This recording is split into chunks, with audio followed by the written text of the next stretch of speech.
Hey, what's up everyone and welcome back to our YouTube channel. In today's video, we're going to be showing how you can download Cisco Packet Tracer. To get started, head over to Google and then type in the search bar Cisco Packet Tracer download 64-bit depending on your Windows. This will show you which website you can download the file from, so I'm going to go ahead and use FileHorse to download this. So I'm going to go and use FileHorse to download Cisco Packet Tracer. From here, you can see the free download button and you can see that it's freeware, so press on free download. And then after a few seconds, the start download button should be available, so now you can click on it. So now for the installation, it should be a simple process where it guides you step by step on how you can install the program, and once it launches, it will take you to this login page.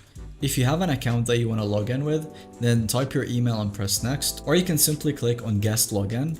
And after the 10-second cooldown has passed, you can click again on confirm guest, and then it will just simply log you in. That will be all for today's video. Thanks so much for watching. If you enjoyed this video, don't forget to leave a like and subscribe for future videos.